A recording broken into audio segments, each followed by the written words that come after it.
And it is the Saturday Coffee Klatch with Heather Lofthouse and yours truly, Robert Reich. And Heather, what do we have today? What's on our agenda? We have the upcoming presidential debate. We have where does the presidential election stand? The economy. Let's go. Let's do it. Let's do it. The presidential debate is on everybody's mind. This is actually this is the biggest and most important debate, I think, since John F. Kennedy confronted Richard Nixon and vice versa, because, you see, everybody knows who Trump is. That's not the issue. I mean, Trump has been he's forced himself into our minds over the last 8, 9, 10 years. But a lot of Americans still don't know who Kamala Harris is. This is her introduction in many ways to a lot of America. And so it's a very, very, very big deal in terms of how she introduces herself. And I am excited to see this prosecutor up there. And I think we have to think back to the first debate, if we can remember that far. And I know we obviously, all of us focused, and, you know, the press included, on how poorly Biden did in terms of what we needed him to do. We needed him to knock it out of the park. We needed him to trample Trump. But we have to also remember that Trump was awful at that debate. He was rambling. He didn't make sense. So there's a distorted sense because he was bad here, but we needed Biden to be up here and he was down here. So let's hope that he's just as bad, if not worse. Well, I agree. I agree with you, Heather. But, you know, the Kamala Harris's campaign has already agreed that Trump's microphone will be muted when she's talking. And obviously her microphone will be muted when he's talking. But the battle of the mutes, the battle of the mutations of the microphone, actually was very important. And unfortunately, Kamala Harris gave in because when the microphone is not muted, when Donald Trump's microphone really can reveal everything that he is and what he says and how uncontrolled he is, that's the ballgame. I think the most important thing that Kamala Harris can do on Tuesday night is to come across as strong and competent and really in command and not allowing anybody, i.e. Donald Trump, to take control. That is, here is a woman who is going to be the quintessence of, excuse the expression, law and order. Right. She is really going to be law and order. One thing, it's not a woman, it's just a person. I mean, that's what's so interesting. I think we're not focused on her gender and her sex and her identity. It doesn't matter. We aren't, but most of America, or a big chunk of America is. So that's why she needs to make sure that America understands that notwithstanding her gender, she is tough and she is a prosecutor and she can go even one step further in this kind of law and order theme and make sure people understand that she's confronting somebody who is lawless and disordered. Well, that's really the contrast that she's going to have to seek. And what I'm hoping is that she pushes him on some of these things because I don't trust the moderators to do it, right? I mean, I don't even remember the moderators in the first debate. Did they attend? I think their mics were on mute. But I do know that Dana Bash pushed her the other day, you know, in that Thursday night CNN interview. So I'm hoping some moderators show up and really push these candidates. But if the moderators don't, I hope Kamala pushes Trump, including on abortion, which is so important and it's so chaotic and he's here and he's there. And so I'm hoping some of these issues where he's rambling so much these days, she can get to him. I hope so. I mean, the theme of freedom, which she also uses, the law and order theme is kind of submerged, and I think it's very, very important. She's not going to state it as law and order, but that's who she represents. But the freedom theme has been connected, she has connected it to freedom over one's body, freedom from interference by the federal government in the most intimate kind of decisions anybody has to make about whether to keep stay pregnant and have an abortion and all of that. And I think that she does have to really push hard to make Donald Trump have a position, because as you said, he's been all over the place on this. And he's responsible ultimately for those 3 members of the Supreme Court who joined the majority, joined Alito in overturning Roe v. Wade. And this is why we have the problem. This is why 1 out of 3 American women in this country no longer have the freedom to have an abortion. But it'll also be the battle of the freedoms, because he also loves to use that term. And I think he's using it fallaciously and not genuinely, but also he's trying to usurp it from her. So we'll see who can define freedom and be the most compelling. It's going to be like a tennis match or pickleball, pick your pleasure, back and forth with the freedoms. He's not going to really be defining anything. I mean, he doesn't get into any policy. He doesn't get into any detail. It's an impossible thing to follow him. He creates what he calls now the weave, which is just basically anything that comes into his head. And that's going to be very hard for not only the moderators, but it's going to be very, very difficult for Kamala Harris. I think Kamala Harris needs not to pay too much attention to the word salads that come out of Trump's mouth, except to pin him down on abortion and a couple of other things that maybe he needs to be pinned down on. But she needs to spend most of her time making her case and being very clear and strong about who she is. I agree. And the great news is you and I are going to be watching the debate with everyone else, right? We're going to do a live watch along.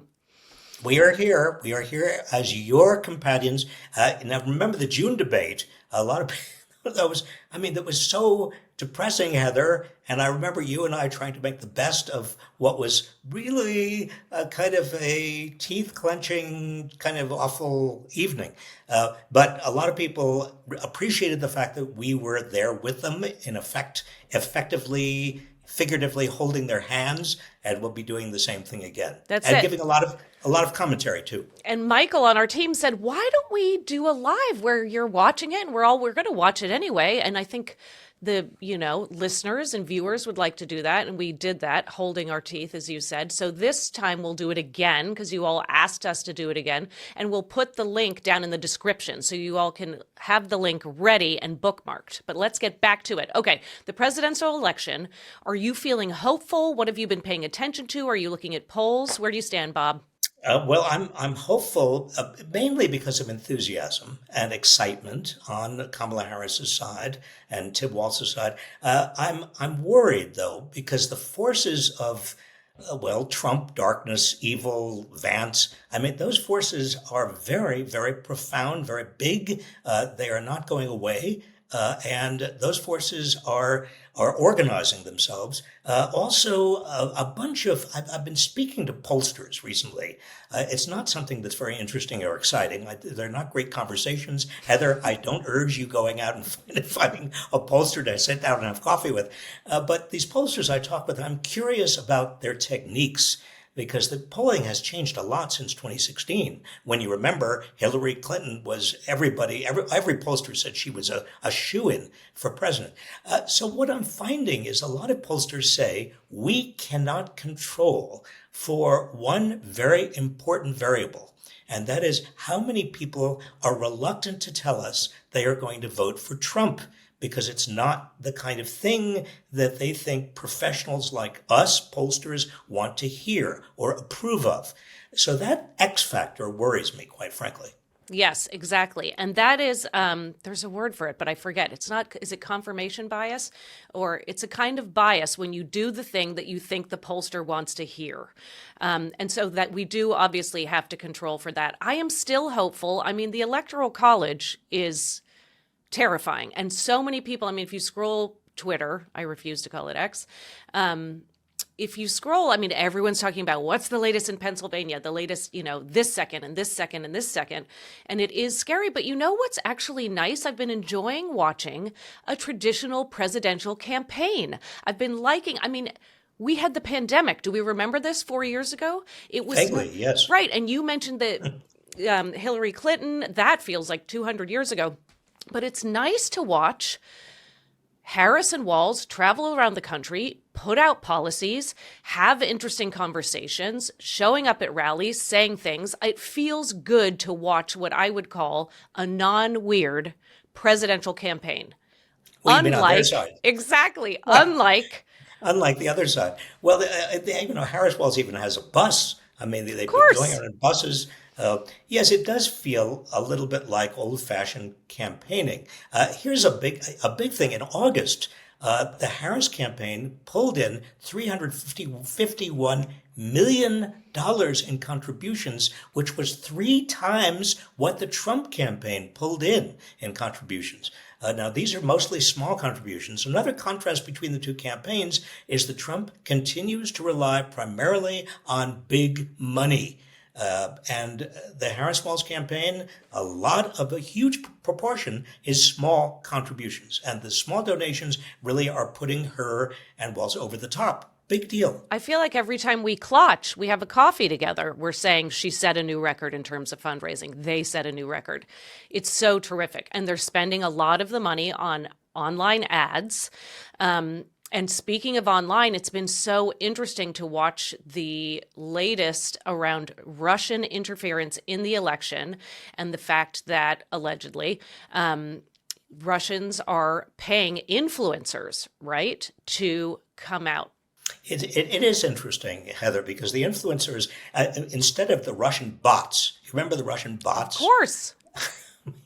There's still probably Russian bots Well, there around. are. But the influencers, people who are being paid by Russia to essentially say the things that Russia wants them to say, primarily in favor of Donald Trump and the Trump-Vance campaign. It puts those people who are taking money from Russia to publicly support Trump-Vance. I think that those people are putting themselves in real legal jeopardy down the line. I would imagine, but I don't know if the laws have caught up. And it's so interesting because you probably saw Marco Rubio say, but I mean, this was their opinion anyway. So they take some money to say it louder. But that's propaganda. I mean, it's not okay in an election to do that. Yeah, the law, you're absolutely right. The law is not entirely clear, but there is legal jeopardy. And these people are skating on very, very thin ice in terms of doing this. In terms of the presidential election, the DC trial, there's been some news on that. What are we thinking? Judge Chutkan actually moved the trial dates, has a schedule now for the trial, which is almost certainly going to put the trial. Remember, this is the big trial. This is Trump trying to overthrow the election results into 2025, which is. Well, obviously, I mean, it's going to have no impact on the election. However, Jack Smith, the special counsel, has until September 26th to present his arguments as to why the case should continue, notwithstanding the Supreme Court's immunity decision. And in his presentation of all of his evidence as to why the case should continue, he might be able to put all the evidence, all the allegations, all the explosive stuff in before the 26th of September or around the 26th of September. So this is a kind of a hidden September surprise. I love that. So in the next 19 days, we know a lot of what he's going to say, but it will be so powerful to hear how he's saying it, how he's laying it out, any new information we might hear, right? Exactly. This is the equivalent of the House's committee on January 6th having a kind of a one performance where Liz Cheney stars. And Liz Cheney, by the way, is my hero of the week. Her endorsement of Harris and Walz, it could not be better timed. I don't want her to be. I don't think I want her to be in the one Harris Walz Republican, administration, right? in the administration, because I disagree with her on every substantive issue. But she is courageous. She should get a Presidential Medal of Freedom. Bob, that is wow. That's big. But agreed. Her policies, not a big fan of. But this endorsement and the way she stuck to the truth, God forbid. Well, remember, the Presidential Medal of Freedom has been denigrated. I mean, Trump thinks it's more important than any military medal because he gave it to Marian Edelson for her big contribution to I his know. campaign. But And still, it's a big where's the deal. Trump University diploma on that list? Right next to the Trump steaks and Trump sneakers. And Trump was just such a rambler this week. I mean, the whole childcare thing a couple days ago was just when he was asked very directly, what will you do federally as it relates to childcare? And he just went off on Ivanka and childcare, and my tariffs are going to bring in so much money that dwarfs the other money. I mean, the other money is nothing.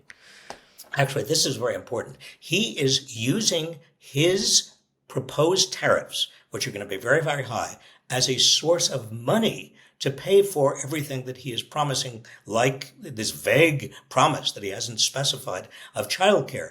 But the tariffs are a tax. Let's be very clear. The tax on Americans who are importing everything from the rest of the world. That's a real tax. That means it is spurring inflation. It would spur inflation. It would cost people. It would reduce living standards. Trump has the tariff issue exactly backwards. I know. And the middle class specifically, which he is pretending he cares so much about workers in the middle class. Yeah. So that's that. What else can we talk about? I mean, so the economic.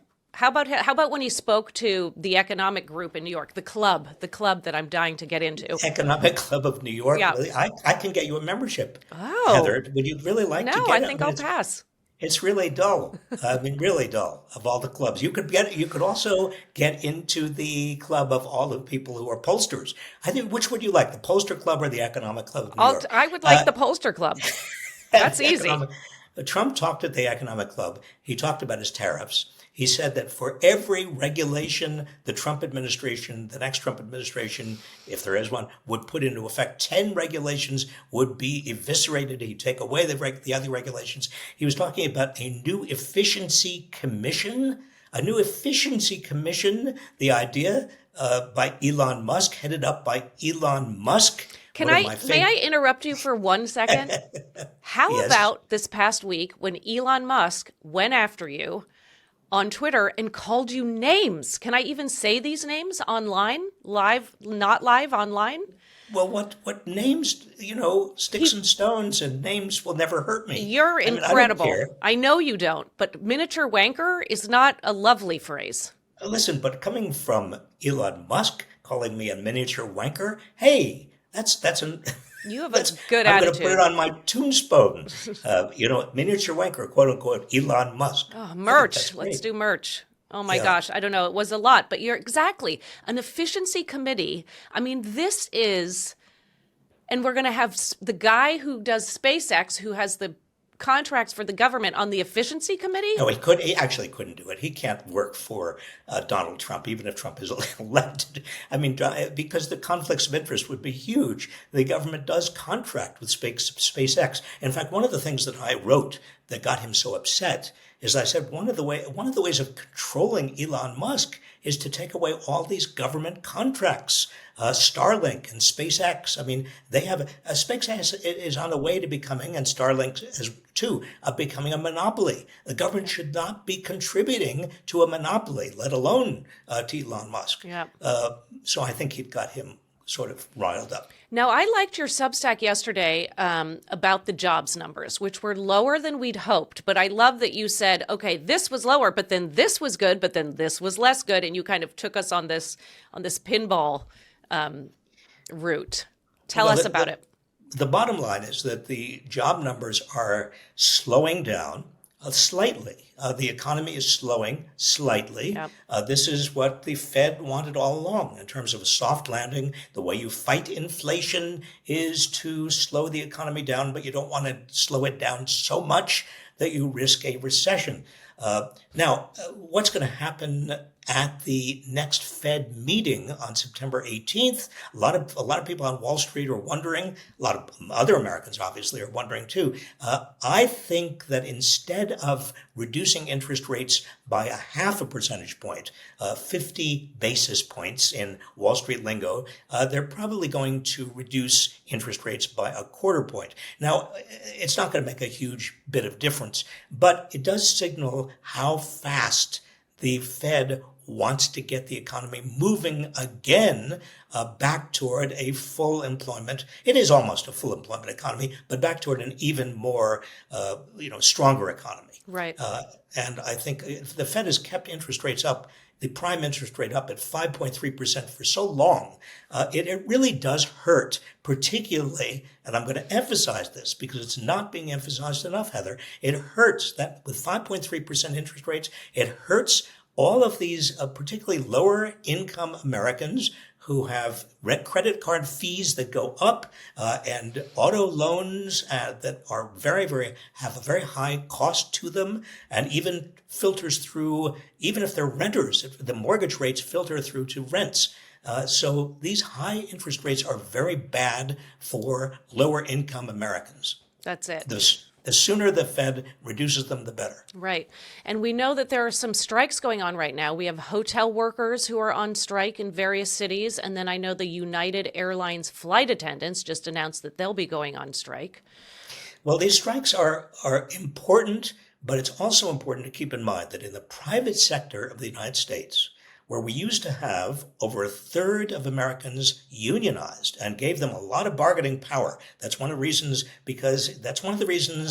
that in the 50s and 60s and early 70s, you had wage gains that corresponded to the gains of productivity and corporate profits. Now, fewer than 6% of private sector workers are unionized, which means that you have record corporate profits, and yet most workers are seeing very little in terms of wage gains. I know, but we are hoping that this is shifting a little bit, right? Well, it needs to shift a little bit, but the major reason that this has happened is because corporations, beginning with Ronald Reagan, when he fired the air traffic controllers, corporations say, well, it's fine. I'm going to just fire anybody who is trying to form a union. The Fair Labor Standards Act of 1935 made it illegal to fire people for forming a union. But a lot of companies say, it's okay. It's just a cost of doing business. The worst that can happen is we get a rap on our knuckles and we have to pay back pay to the particular worker who we fired and maybe reinstate that worker, but it's been 2 years or 3 years and it doesn't matter. But meanwhile, we have deterred unionization. That's the thing that has to be fixed. Right. And they just move it into legal purgatory. I know. The one thing I took issue with in your piece in Substack about jobs is that the prime working years, I hate this phrase, the prime working years of 25 to 54 years old. 25, well, you take issue with it. How do you think I feel? I mean, I'm 78 years old, Heather. You're half of my age. I think I'm 2/3. But no, this is the conventional definition. I know, but I still, every time I read it, I'm like, oh, I only have 5 more good years left, six more good years left of working. But from the standpoint of the economy, the good news is that these prime working age years, the actual numbers of people, percentage of people in the United States who are in this prime area, who are working, is at a near record level. Yes, I know, exactly. And we're all working longer, let's be real. The other thing that I liked in your Substack was this story about you going to England on a particular ship, which has been around for a long time and is important and is on its deathbed and about to be sunk. Tell us about it. This is the SS United States. This is a different Substack from the economic Substack. There are a lot of Substacks. No, they're very, very different. No, this was my story from 1968 when I went across on the SS United States along with 30 other young men who were all Rhodes Scholars. This is before women were permitted to compete for Rhodes Scholarship. Cecil Rhodes, the imperialist who started all of this, he did not, in his will, include women. The Parliament had to change the will. But I went over there in 1968, and I met Bill Clinton. And Michael on our team has found a clip of you talking about this on Jay Leno. Can we please cut to it? We've been very. So you met him, what, in college or something? Met him on the way to. We both have fellowships to Oxford. After we were undergraduates, we both went over on the boat together. In fact, I went over on the boat, and I was I didn't have sea legs at all. In fact, I really did. I discovered, have you been seasick? It's the worst. Yeah, I'm thing not a in the boat. I world. didn't realize. I thought they had air travel 25 years ago. No, Is that the best way to- No, What's this? we went over to boat. It was a They tradition. gave you a paddle. They gave me and I got very seasick, and I went down to my little cabin, and I had met this fellow on the dock just before we went off, and there was a knock on my door, and here was this tall, gangly Southerner, and he had chicken soup in one hand, and he had crackers in the other, and he said, I hear you don't feel well, and I'd like to just help you. Oh, And that's that was the beginning, really. Oh, that was very It was nice. it was very Can I it ask was you very nice. something? Yes. You were there in Oxford, England in the 70s? I was in Oxford, yeah. Did you inhale?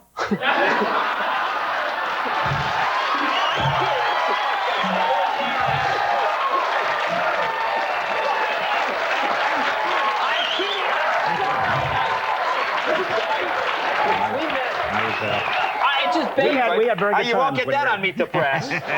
So fun. Do you remember? Tell us. Well, I didn't inhale. I did not inhale. I did not inhale with Bill Clinton. Right. Now, I'm not going to talk about whether I inhaled without Bill Clinton, Right. but I didn't inhale That with is. Bill. That was Dana Carvey, by I the way, know. who's sitting next to me. I miss him from Saturday Night Live. He was great. That was very fun. Thanks for letting us do that. Okay, so how about, remember last week we did a segment of rapid fire questions. So I have Oh a dear. few. Are you going to? Do you have rapid fire questions? I mean, for I'm me? coming up with them. Are you ready? Okay. What's yes. what's your favorite day of the week? Monday. What's your favorite book? Do you want to know why? No, Do you I want don't to know care. Why? Oh. No, of course. No, tell I me see. why. No, That's- because I like the way the week begins. There's sort of energy and people are excited. I mean, not everybody loves Mondays, but I No. kind of I like to get to work again. I'm a little bit of a Wow. workaholic. Speaking of pollsters, I feel like few people love a Monday best. I feel like that's the least favorite day. What's of your the week. favorite day? What's your favorite day, Heather? I guess my favorite day, Friday, which is such a cliched answer, but Oh, that's Fridays. such a Fridays, cliche. but it's only because But I I'm thought- so excited to do the Klatch with you on Saturdays. I thought you loved your work. You're executive director of Inequality Media Civic Action, doing a fabulous job. We all love you. I mean, what's there not to love about your That's work? very kind. I love working. I work on Fridays. I didn't say Saturday or Sunday. Yeah, Okay. I guess that's enough rapid fire questions. I'm excited to watch the debate with you and everyone else. We'll do a little bit of a prep before. We'll watch the debate with a few chimes. We'll chime in a little bit if there are, egregious lies or things we want to talk about briefly. And then at the end, we'll wrap it up. I think Kamala Harris is going to eat Trump alive. That's my prediction. I love it. So listen, everybody, we'll see you Saturday. Thank you for joining us. Heather, thank you. Michael, thank you for your technical support.